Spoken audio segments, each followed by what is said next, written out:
Yeah, guys, mwaramutse neza. Ndabaramukije. Ndabifuriza igitondo ciza. Nibaza ko abantu benshi muri no groupe abahisemo gufata ingingo, nibaza ko mwabonye ko ivyo tubabwira atari ukubesha. Ivyo tubabwira si ukubesha, nibaza ko mumaze kuvyibonera. Ya, nibaza ko umuntu amaze ukwezi muri Beri uwukurenza aramaze kubona ko agafaranga kariyo.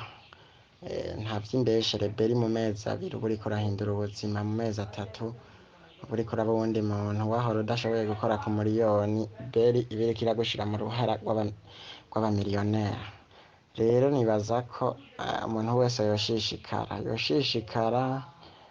Abatari bake ndamaze kubona ko umenga bafise intege nke zo kutizera ivyo bintu, nta ngorane. Ariko uno musi ndabinginga guys, murazi ko muri weekend duhora dukora signale, ugasanga turiko dukorera muri 5% canke 4%. No musi rero kabisa mufasha abantu benshi, uwagutelefone kugira ngo umusange hari umufashe kugurura konte ashiramo umutahe. Ntumwirengagize, uwushiramo 50 ni bo, uwushiramo 100 ni sawa. Umuntu wese uko ashoboye kuronka umufashe kugira ngo uno musi aje gukora signale.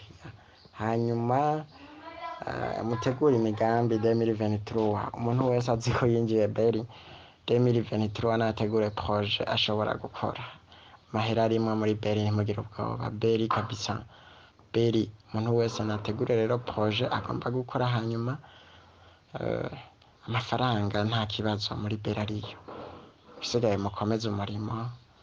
Fils Global iri ku kivi depuis 2020 iriko irafasha abantu, n'ubu ntiyiteze guhagarika gufasha abantu. Nico gituma natwe itariko irahagarika kuduha signale. Hanyuma mwitegura, kuko baratubwira ko vuba cane tugiye kuja dukora signale zibiri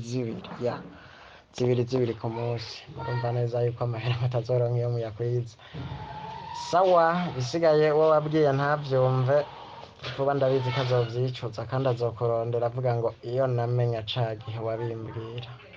Mwese mukomere rero. Sawa, bon weekend.